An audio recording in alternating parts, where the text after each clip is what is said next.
Hello Scorpio, Sun, Moon, Rising, and Venus signs. Kamusta kayo? Sana po'y nasa mabuti kayong kalagayan. Welcome back po sa Star Tarot.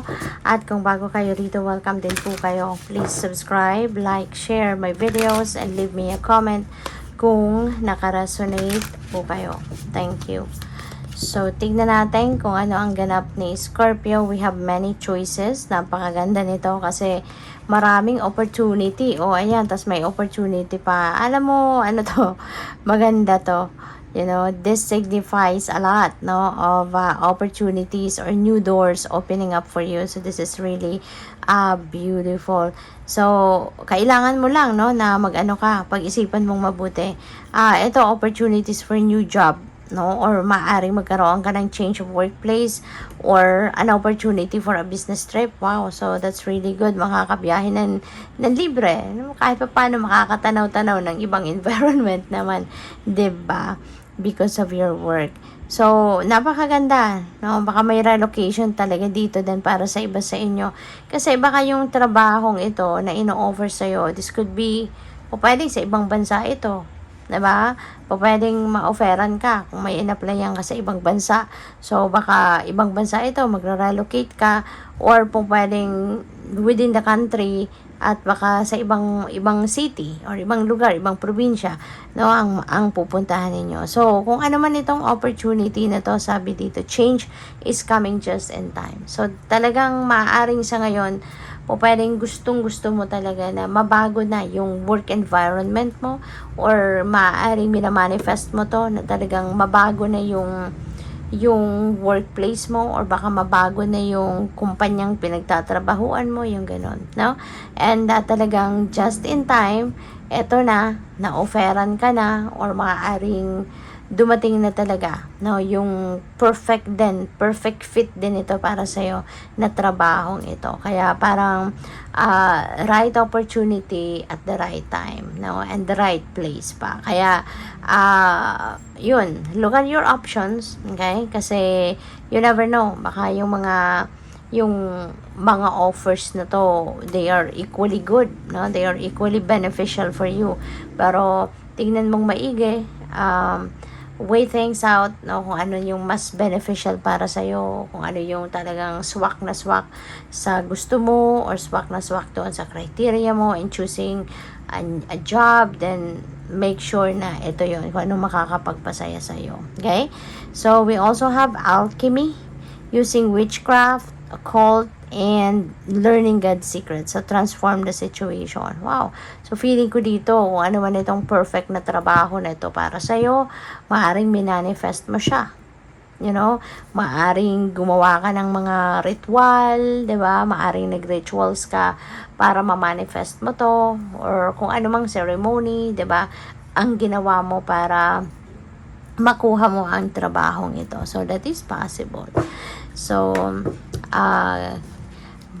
maraming salamat for subscribing, and if you haven't subscribed yet, subscribe na kayo. And also maraming salamat din for not skipping the ads. Malaking bagay po yan sa akin. And also please click the join button sa baba ng video kung gusto po ninyo na mag-join sa membership. Salamat! So your next message, we have the whip. Merong wawalisin, meron kayong aalisin sa buhay nyo. And maaaring trabaho yan. Maaring trabaho yan kasi 'di ba? Meron kang opportunity dito. So baka meron kang bagong trabaho talaga na kukunin ngayon. You're going to embrace a new job, new career path, yung ganon, kasi nga meron kang iiwanan, meron kang aalisin. Siyempre, merong papasok, 'di ba? Yung ganon. So, kaya feeling ko related ito dyan, no? Maaari din na meron kayong, siguro, o pwedeng kung kunyari negosyo ito, baka may current kayong negosyo, maaaring yan, baka magkaroon kayo dito ng loss of profit. Baka may mga losses, no, sa business. O pwedeng ganun din ang ganap dito. But we also have man, no? Baka itong si man, baka merong opportunity ito na hatid sa'yo. Pwedeng meron itong maaaring meron itong opportunity. Baka galing sa kanya yung opportunity na to, no? Itong trabaho, opportunity for change of workplace or opportunity of a new job, baka galing dito sa lalaking ito. 'Di ba? Baka siya yung magbubukas ng ng oportunidad para sa iyo. Pero maaring manual labor ito. No, pwedeng manual labor siya. So kung malakas ang katawan ninyo, 'di ba? Lalo sa mga lalaki, 'di ba? Maaring ito din ang gusto ninyo, 'di ba? Kasi yung mga lalaki, ano yan matipuno, 'di ba? Matipuno, malakas ang katawan, matibay, 'di ba? So kayang-kaya yung manual labor. That could also signify na maaaring yung trabahong ito could be something na has a great responsibility. So, pwedeng promotion, no? Pwedeng may promotion dito, or pwedeng mas baka yung trabahong makukuha mo is nasa managerial position. Kaya mas magkakaroon ka ng mas malaking responsibilidad, no? So, maaaring ganyan ang ganap. With the Clover, so, si Clover, swerte ito 'di ba? So, pwedeng magkakaroon kayo ng swerte ngayon. Good luck, no, sa pera. Good fortune sa pera, pwedeng ganoon. Pagdating sa negosyo din, mag-iingat kayo, no? Although maswerte kayo sa pera sa ngayon, pwedeng may mga financial blessings na pwedeng dumating and financial opportunity ito, na dadating. Pero pagdating sa business, kung kayo ay nagnenegosyo, mag-iingat kayo sa pagdedesisyon, no? Lalong-lalo na kung kayo ay makikipag transactions, no? Baka may mga transaction kayo, may mga deals kayo dyan. So, pag-isipan ninyong mabuti. Huwag kayong papadala sa, alam mo yun, sa baka mga masyadong mga ang tawag dito, mabulaklak, no? Yung mga kausap din, yung mga mabulaklak magsalita, no? So, make sure na ingat kayo, na huwag kayong papadala sa mga masyadong mabuladas, 'di ba? Kasi baka yan ay too good to be true, 'di ba? Kaya yun, ingat kayo diyan. So with the birds energy, most likely baka meron kayong magandang balita, no, na paparating. Baka meron kayong ine-expect na good news. Kasi feeling ko dito, this is good news na paparating sa inyo. This could also resonate with additional income, no? Baka meron kayong, aside from kung kayo ay nagtatrabaho, kung kayo ay nag-iempleyo, aside from that, maaring on the side, meron kayong side hustle, no? Meron kayong may racket, kumbaga may extra racket kayo. Maaring meron kayong investment, no, somewhere, or pwedeng nagbe-business din kayo at the same time, no? Habang kayo ay nag-iempleyo, baka meron din kayong negosyo on the side, no? So pwedeng ganun ang ganap dito for some of you. With the fish energy, alam mo, napakaganda nito, napakaswerte ng fish na to, na lalo na pagdating sa pera, that is very beautiful, no? Napakaswerte nito kasi yung fish na to could signify good fortune, lalo na pagdating sa pera, kasi maaari din na kung kayo ay kunyari na tumataya kayo ng mga game of chance, may chance, no, may opportunity kayo dito na baka manalo kayo, no? Baka ito na yung time na mananalo kayo. Pero yung ganyan, yung fortune na yan, yung windfall of money na yan, depende rin yan sa energy ninyo, ha. Kaya lagi kong sinasabi na kapag merong magandang energy, kunyari sa mga readings ninyo, lalo na kung nagpapa one-on-one reading kayo, 'di ba? Kung sa one-on-one kasi talagang iyo yan, energy mo yan. Kaya kailangan na papakinggan din yung maigi, 'di ba? Pag nagpapa-reading kayo ng one-on-one, kasi those are your energies. You know, hindi yan energy ng kung sino-sino, but that is all your energies na nababasa dyan, 'di ba? Pero pag ganitong reading, no, this is general reading and this is reading for the collective. So ibang usapan ito, 'di ba? May mga messages dito na magre-resonate sa inyo, may mga messages dito na not at all, diba? As in talagang hindi magra-resonate sa iyo. No, maaaring ganoon. Kasi depende 'yon sa kung sino, kung kaninong energy yung napulot natin, 'di ba? Kaya kunyari ito, pwedeng mag-resonate sa iyo. Pero ito, hindi sa iyo magre-resonate, 'di ba? Yung ganoon. No, pwedeng itong tatlong ito mag-resonate sa iyo, pero itong lahat ng ito hindi man lang sumakto, 'di ba, sa nangyayari sa buhay mo. So pwedeng ganoon. Kasi nga collective reading ito, no? This is a reading for the collective. And kaya pwedeng merong mag-resonate, pwedeng hindi. Pero doon naman sa mga energies, no, na nagre-resonate sa inyo, ang advice ko lang din sa inyo, lalo na kung magagandang energy, 'di ba? Kung mga positive energy, i-align ninyo yung sarili ninyo with that energy. Katulad nito, 'di ba? This could resonate with winnings, 'di ba? Windfall, mga ganyan. So, napakaganda, 'di ba? Kung nararamdaman ninyo, kasi mararamdaman ninyo kung yan ay para sa iyo. You know? Kaya nga kapag nakikinig kayo sa mga or nanonood kayo sa mga ganitong reading for the collective, always use your intuition. No?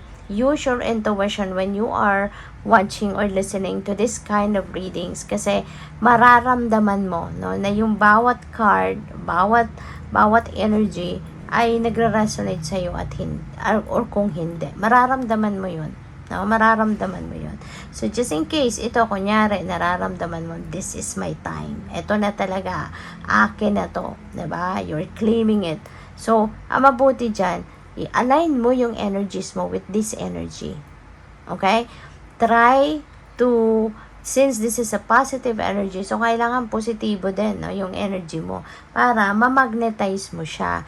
Kasi kung positive energy ito, tapos ikaw, ang energy mo negative, yung iniisip mo negative, 'di ba? So, wag kang umasa na ito, i-maa-attract mo. Kasi 'di ba, law of attraction ito eh. This is the law of attraction which is always at play sa buhay natin. Kaya, if you want to attract positive energy into your life, dapat ikaw mismo, yung energy mo, i-align mo doon, no, sa mga positive situations or positive circumstances na gusto mong ma-experience sa buhay mo. Katulad nito, kung gusto mo na talagang manalo ka, kung gusto mo na talagang magkaroon ka ng good fortune, no, in terms of money or trabaho or career, dapat yung iniisip mo, 'di ba, laging positibo lang. Always have that positive mindset. Always have that positive outlook. Always think positive, no? Kasi positivity attracts good things. Positivity attracts positive circumstances, positive people, positive things, positive situations. Okay? Yung ganon, para na matulungan ninyo, no, yung sarili ninyo na talagang mag-magnetize kayo ng magagandang bagay, magagandang situations, magagandang kaganapan sa buhay. Okay? So, tingnan natin kung ano pa ang ganap for Scorpio.